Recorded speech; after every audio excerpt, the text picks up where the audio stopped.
YouTube vinyl community, Jimi Hendrix fans, random people on the internet. My name is Giggens, and we are here today to talk about the live Jimi Hendrix album.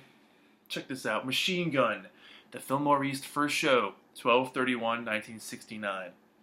This is one of four shows that Jimi Hendrix played around this time at the Fillmore East. He did 4 shows, 2 shows a day basically. First show, second show were on December 31st. Second show, fourth show were on January 2nd. They went into the midnight of the next day, so basically the shows end somewhere on like January 3rd, but basically for ease of reference for talking about these shows, 4 shows, Fillmore East, New Year's. There we go. So this was, if you've got a Band of Gypsys, then you're going to be familiar with this stuff. The Band of Gypsys album basically is like a greatest hits set of songs taken from those 4 nights and compiled to make one album. Basically of the best bits that happened throughout that night that Jimi actually helped curate himself and going through the tapes and putting things together. This is an actual entire show. It's the entire first show from 12/31/69. And it's cool because this is the first time that Jimi showed off his new band, the Band of Gypsys. In mid-69, Noel Redding left the group, The Experience, amid, I think, tension between him and Jimi. Jimi was unsatisfied with Noel's playing at this point. He wanted to go somewhere else with his music, and he felt like Noel wasn't fitting in with what he was trying to accomplish. He felt Mitch could still do what he was doing, but Noel was a different situation. And on June 28th of that year, there was like a riot after his show, and Noel had to leave, and he basically quit or was fired or something, and that was it. No more Noel Redding, and basically no more Jimi Hendrix Experience. More on that later. So anyway, Mitch Mitchell was still in the group, and Jimi was like, you know what, I'm just going to start jamming with some more of my friends. And so he found, well, basically, he sort of founded a second band. You know, after The Experience broke up, they still hadn't played Woodstock yet. That was in August of that year. And the band that he gathered together for Woodstock was called Gypsy, Sun, and Rainbows, which is like a perfect Jimi Hendrix band name. But that was Billy Cox on bass, Mitch Mitchell on drums, his friend Larry Lee on guitar, and then he had 2 guys on percussion. It was Jerry Velez and Juma Sultan. I think I'm pronouncing that right. But anyway, that's the group that played at Woodstock and then eventually played on the Dick Cavett show. And after that, that was it. They kind of split off, and it was left as a trio: Mitch Mitchell, Billy Cox, and what's his name? Jimi Hendrix. Wow. See, this is confusing because there's so many players that come in and out, and then different band names and different groups and here and there. So this era of Jimi Hendrix is a little bit confusing. Anyway, Mitch Mitchell left to join Jack Bruce's touring band, and that was it.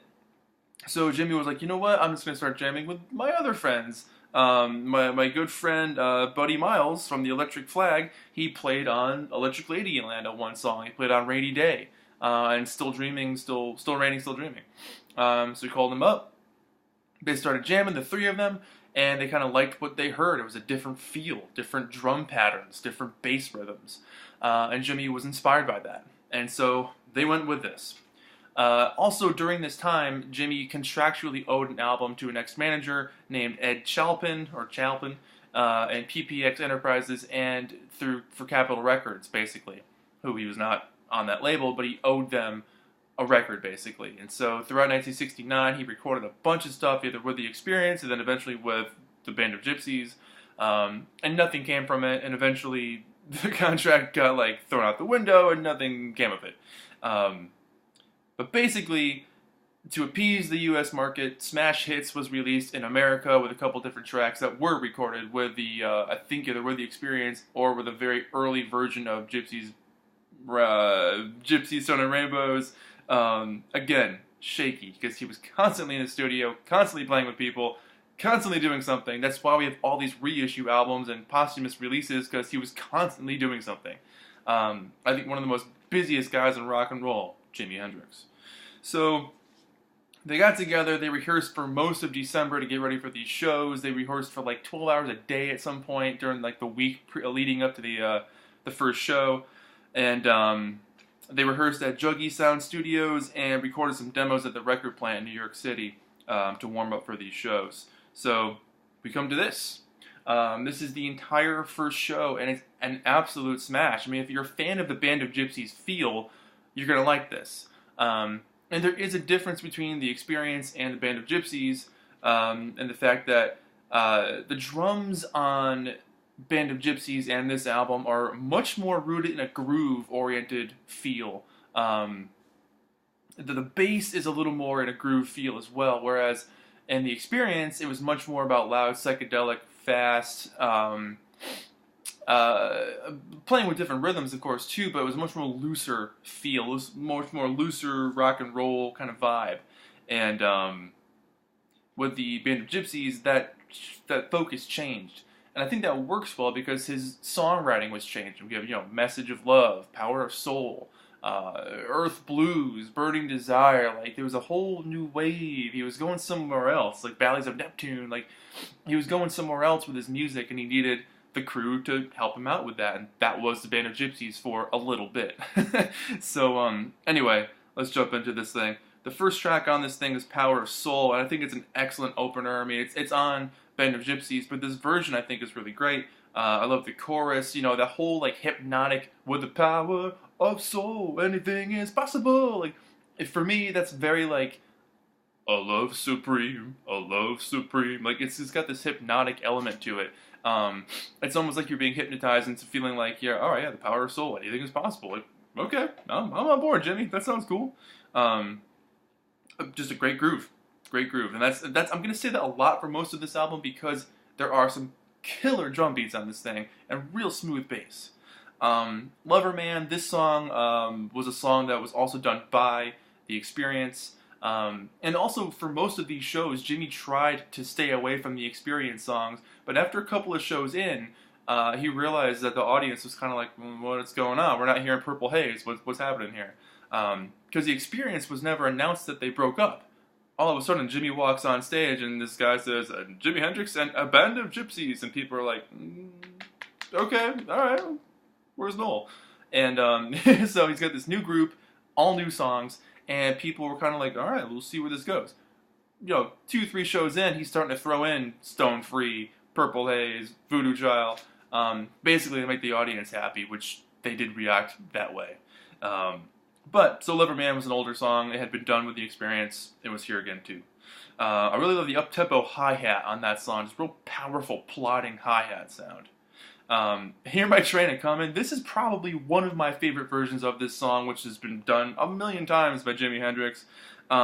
But it's soulful, it's detailed, there's a sharpness and a youthfulness and a freshness to this take that absolutely blows your mind. There's moments where it goes from nice and quiet and subdued to absolutely screaming, where it feels like it's plowing through this field, destroying everything in its path and burning down buildings. There's just smoldering remains left after it's done. I absolutely love this version, totally killer version of this song. His whammy bar use on this song is out of sight. I mean, he's just whammying the hell out of that bar. Great song. His guitar is just crying and weeping at moments. And look at the expression on his face. You can just tell he's doing that. It's so good. Changes. Buddy Miles wrote this one and sings it. And a lot of people kind of give Buddy Miles flack and say that his vocals were not a good mix for the Hendrix group and that he kind of stole the show. I like his voice. I think it's expressive and soulful and rich. He's got a good texture to his voice. And I like that he kind of steals the show. I think Jimmy liked it. I think he kind of took a step back and said, I'm just going to play guitar for this one, like kind of blend in. So for me, I like when he sings, when he gets up there and does his own thing. I think Buddy's got a great voice. Again, lots of heavy wah pedal on this song. Buddy's voice is nice and smooth, and I really like the quiet like rim shots that happen in the middle bit where they're kind of like taking a chill pill for a bit, and he's kind of just hitting the side of the snare drum, and the bass is doing its own thing. It's a cool, unique flavor for something for Jimmy to be involved in. Isabella, same kind of deal. This is a song we've heard a bunch of times, and not much to say about this one. It just kind of does its thing. Great song. I mean, it's hard to be like, oh, it's boring. It's because there's moments where Jimmy has this inspiration, and it kind of blows you away. So, that's that one. Machine Gun, this kind of siegs out of, or siegs from Isabella. They kind of blend into each other. But this is like a real slow burner version. I feel like I love this version, but I almost feel like the Band of Gypsys version is a little bit better. Maybe because this was like the first time they had played it live, and just needed to sort of get their bearings straight. The one on Band of Gypsys, I think, was from show 3 or 4. I could be wrong about that. But that said, I do like the oohs in the background with the other guy singing.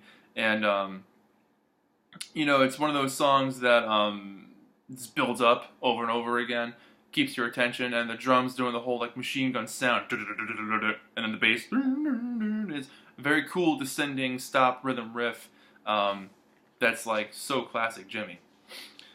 Disc 2, which is basically side 3, starts with a song called Stop.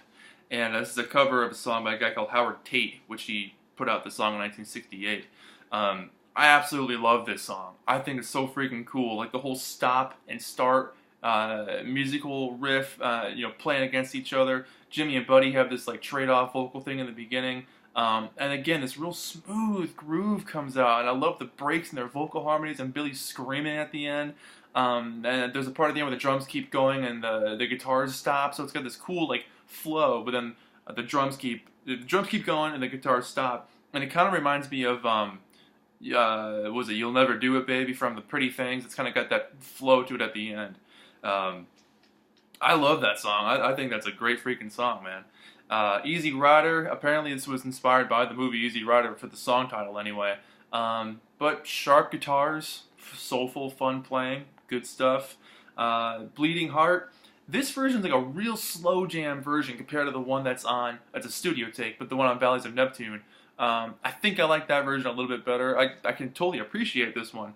But there's a different flavor to it on this, but it works really well for this setting. I think after the craziness of Stop and Easy Rider, having a track like Bleeding Heart come in as like a slow burn, kind of gives the guys a chance to relax and catch their breath and still really perform something expertly.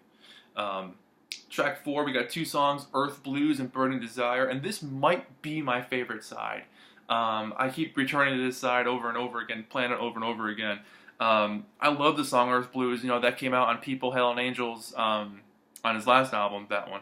And I love the descending guitar riff. I love the anxiety and the tension that he builds up with that. And the groove, again, on this song is something I don't think the Experience could have pulled off. There's just a texture and a flavor that works with this particular trio where they were able to blend off of each other and create something completely magical and unique, where the Experience, I think, could have done their own version of it, and it probably would have been awesome, but there's some flavor about these guys performing together that really makes for an awesome performance. And Burning Desire, this song is like, I don't know, 9 minutes long or something, just cranks along. There's ups, there's downs, there's slow, there's fast. These guys are really, really proving themselves on this thing. And there's lots of crescendo, and I think that the thing I like most about it is that most of the riffs stay in this like really happy major key area, which is kind of a cool playing field for the guys to be in. I think it works really well against Hendrix's voice and shows up a little bit of a different style in his playing. And at the very end, you get I think it's at the beginning, you get this thing where Jimmy's like, hey, thank you for showing up, it's really out of sight. Kind of expecting to be like, oh, I wonder how this night's going, you know? Kind of looking around, gauging the audience. And then that was it, and the show ends after that, you know? He says Happy New Year and all that kind of stuff, and then it's over. Thank you, good night. But, yeah, here's the back. I think it's a great shot of the guys there. Get the song list at the top, and it's a really nice gatefold. So you got some excellent pictures there. It says Happy New Year again, so I thought that was fitting to do this around the time of New Year. Came with a really great book, full of some excellent pictures of the guys, and some really good details about the shows themselves too, which was pretty cool. I'll show some of the stuff there. There's a great shot of them on stage at the Fillmore. And the records themselves come in this really nice quality record pressing bag, you know, white in the back, clear in the front. The labels themselves are so cool. So, very nice production, but that's to be expected from Experience Hendrix at this point. That's just how it goes. They know what they're doing. Overall, I absolutely love this album. I think it's so fun, and it's cool to hear the show as it was. You're kind of there that night.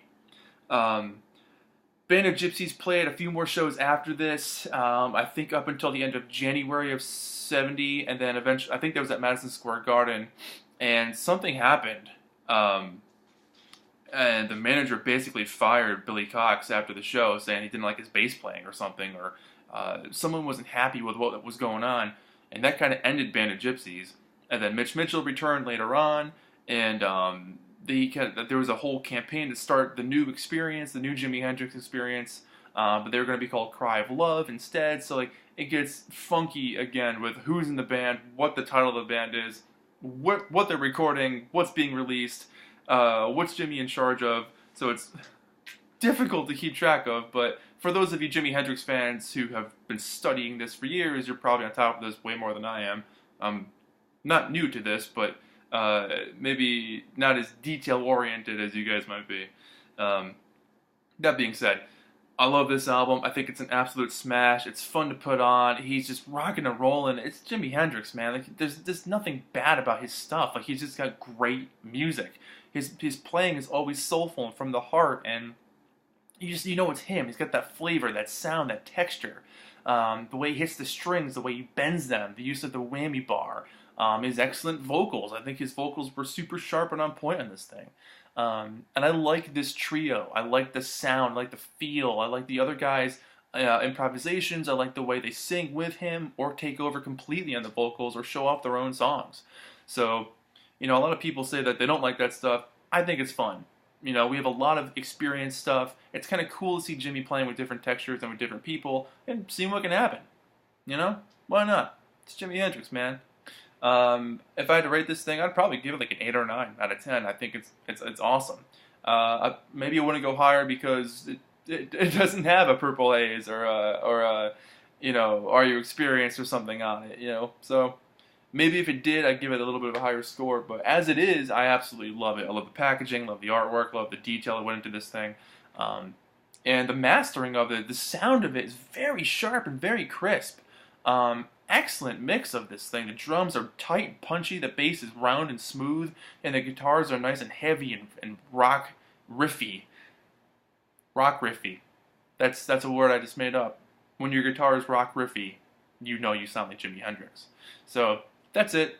This has been Machine Gun, live at the Fillmore, December 31st, 1969, with Jimi Hendrix and a Band of Gypsys. My name is Giggens. This has been Album Reviews, and I'll see you guys in the next one. Happy New Year.